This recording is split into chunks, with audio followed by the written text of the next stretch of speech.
Então, queridos, estamos aí celebrando essa vitória de Nicolás e Linei, da Alanis também, da Celita, que também voltou para o Senhor e está com a gente aqui, então é uma alegria muito grande tê-la com a gente também. E isso é bom demais, podemos celebrar vitória. Estamos aí num clima de Copa do Mundo, né? E aí o que a gente mais vê é essa busca pela vitória.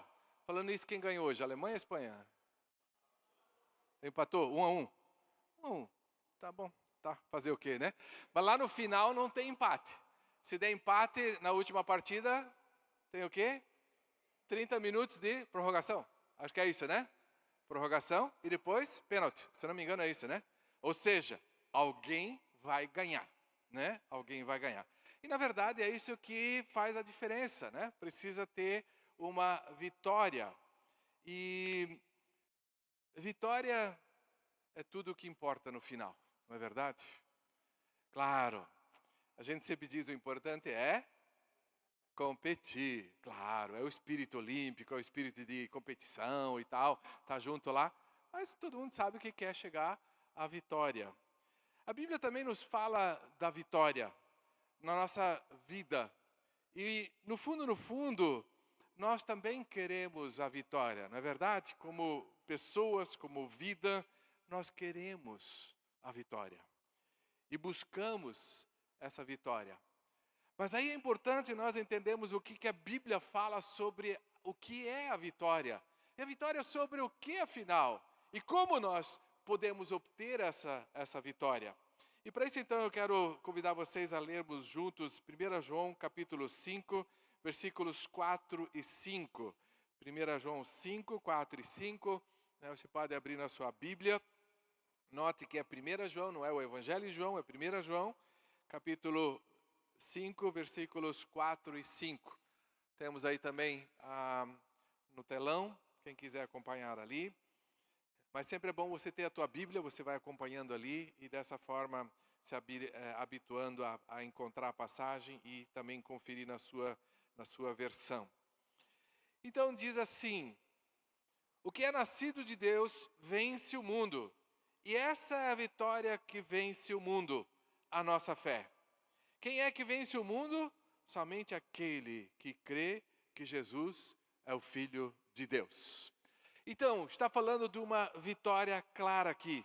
Fala que aquele que vence o mundo é aquele que crê que Jesus é o Filho de Deus. Existe uma vitória. Existe a vitória separada para nós. Podemos viver na expectativa e na realidade da vitória. Nós cantamos antes ali uma música muito importante da Rude Cruz e que ele venceu. E por isso também o pecado já não nos domina mais e nós o vencemos por Cristo Jesus. Então aqui fala da vitória, mas aqui fala da vitória sobre o mundo. Versículo 5 diz: quem é que vence o mundo? Então, um dos adversários mais importantes que nós temos na nossa caminhada de vida é o próprio mundo no qual vivemos. O que significa mundo? Mundo é um mundo criação, o mundo é um mundo de gente que nos cerca, né? Quando a gente fala todo mundo sabe disso, então a gente está falando das pessoas ao nosso redor que sabem disso. Mas o mundo na Bíblia, e nesse contexto com certeza, se refere ao sistema desse mundo, à cultura desse mundo que desandou de Deus, que se afastou de Deus, que não anda mais com Deus, que está longe de Deus, que não busca Deus. E é sobre esse mundo que o apóstolo João diz que nós temos a vitória. Nós não precisamos nos assustar com esse mundo.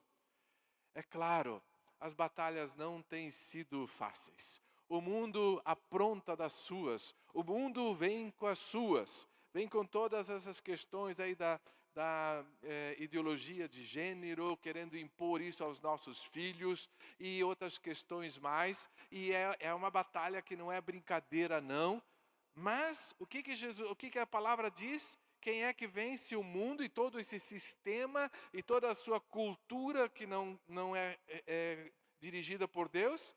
Aquele que crê. Nós que cremos, os que creem, eles têm a vitória sobre esse mundo, gente. Claro, cabe a nós nos posicionarmos, defendermos nossas posições, não tem problema nenhum quanto a isso, desde que a gente faça de forma correta, de forma sensata, educada. Mas, enfim, não é isso que vai vencer o mundo. Não é o teu argumento, não é o meu argumento que vai vencer o mundo. O que vence o mundo é a nossa fé.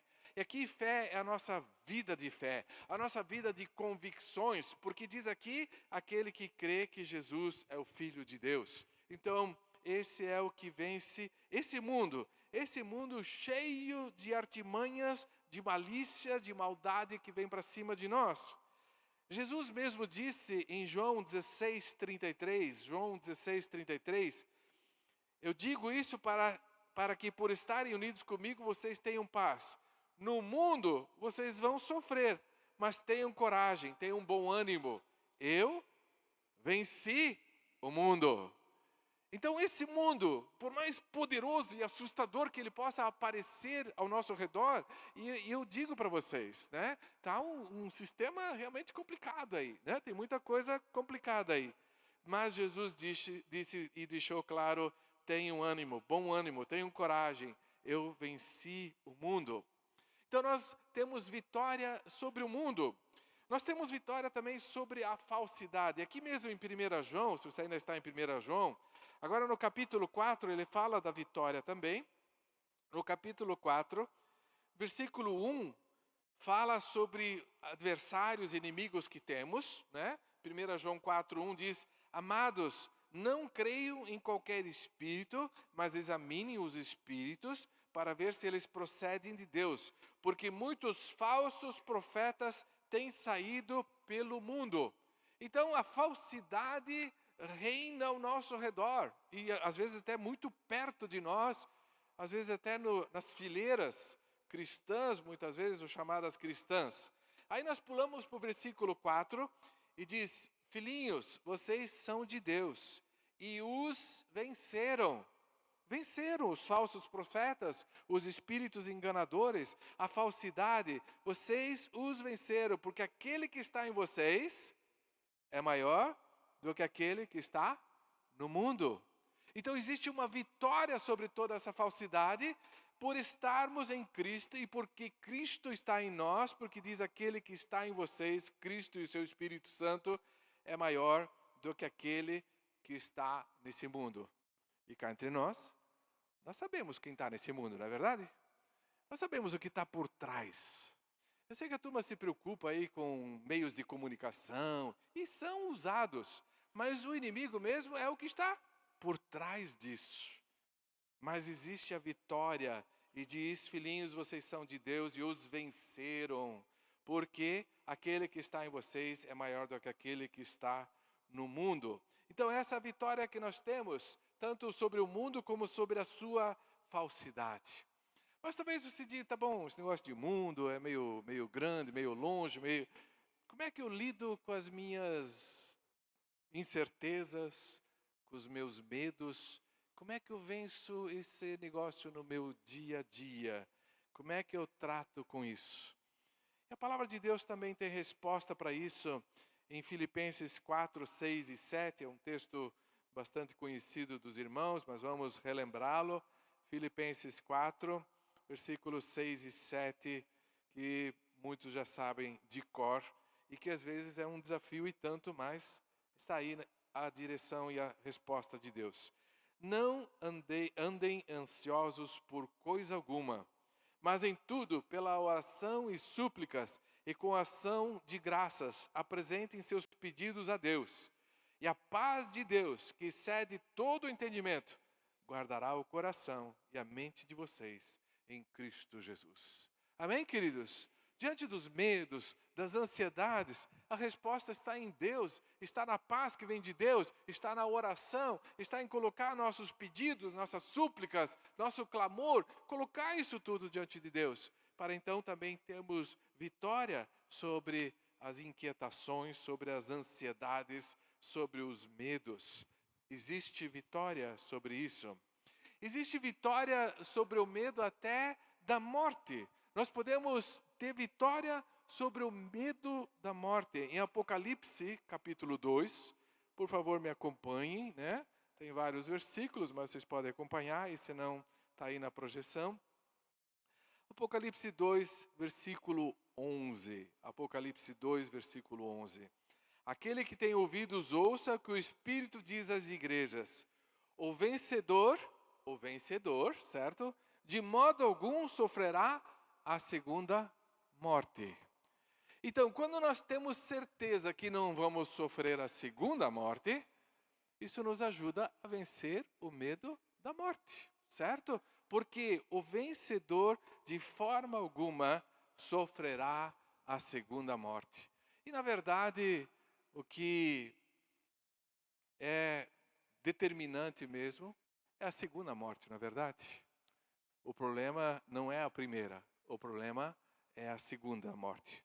E o que é essa segunda morte? O que é a segunda morte? Separação eterna de Deus. Ausência total de vida. Isso é morte, né? Eu não estou dizendo com isso que não vai cair na inexistência. Não, vai ser o castigo de não ter vida, de não ter Deus. A segunda morte. Jesus fala sobre isso. Lá haverá choro, ranger de dentes e assim por diante. Mas, diz aqui, o vencedor, ele não sofrerá a segunda morte.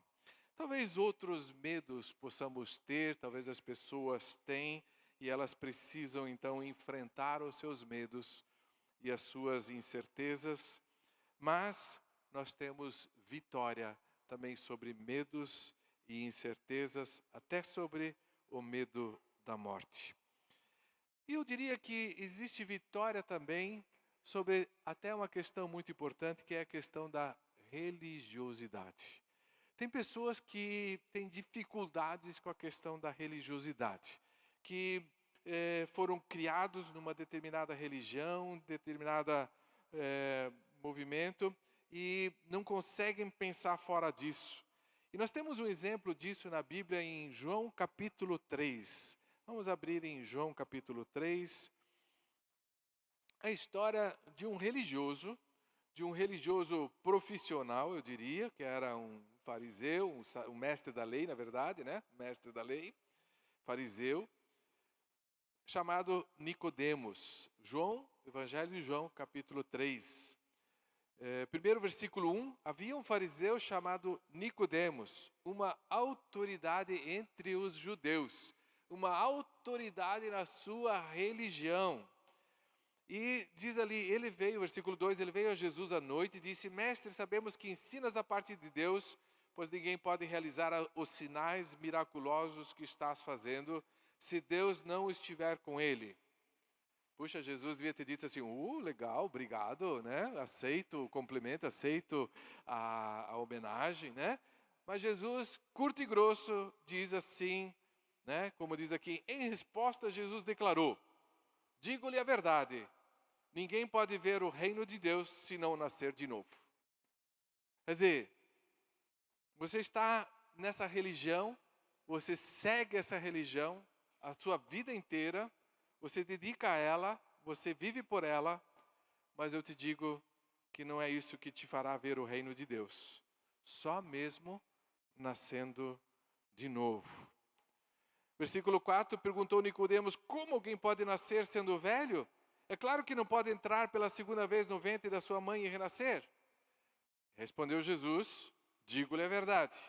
Ninguém pode entrar no reino de Deus se não nascer da água e do Espírito. O que nasce da carne é carne, mas o que nasce do Espírito é Espírito. Então existe uma resposta clara sobre essa questão da religiosidade. A resposta é nascer de novo. É nascer espiritualmente. É nascer do alto. É nascer uma segunda vez.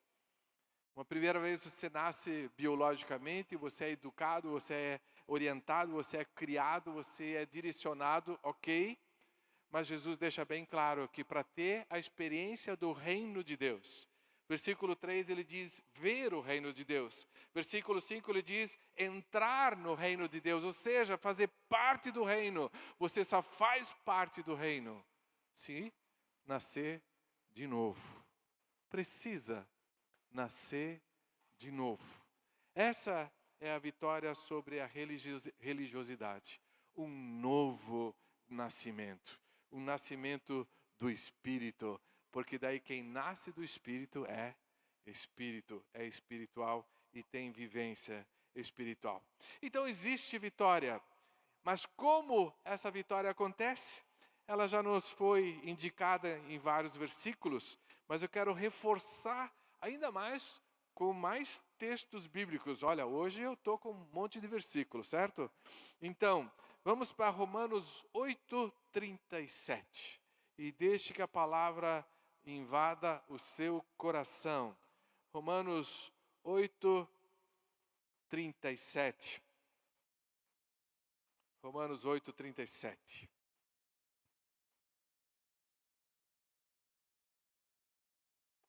Diz assim: mas em todas essas coisas somos mais que vencedores por meio daquele que nos amou. Por meio daquele que nos amou. Quem nos amou? Jesus. E se entregou por nós. Amém, queridos? Então nós temos a vitória por meio, através, pela força, pela ação de Jesus, por aquilo que Jesus já fez por nós. E para completar essa questão de como nós recebemos essa vitória, ainda vamos ler 1 Coríntios capítulo 15, versículo 57. Para não ficar dúvida nenhuma que essa vitória ela é possível, só que ela não é possível por nós, ela não é possível por esforço humano, ela só é possível por Jesus Cristo. 1 Coríntios capítulo 15, versículo 57. Mas graças a Deus que nos dá a vitória por meio de nosso Senhor Jesus Cristo. Amém, queridos? A vitória, ela é alcançada por meio do nosso Senhor Jesus Cristo, por aquilo que Ele já fez. Essa vitória não depende de algo que Ele ainda vai fazer. Essa vitória já foi concretizada naquilo que Ele fez. Cantamos hoje, Rude Cruz, naquela cruz, Jesus já venceu. A vitória já foi concretizada e garantida.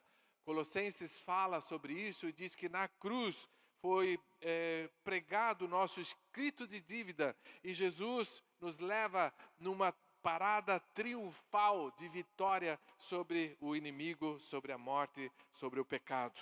A vitória é por meio de Jesus. E agora, para terminar, a gente volta para o primeiro versículo de novo, 1 João, capítulo 5, versículos 4 e 5, o primeiro texto. E eu quero terminar com esse texto para deixar muito claro que essa vitória, ela se torna nossa de uma forma muito especial. 1 João 5, 4 e 5 de novo.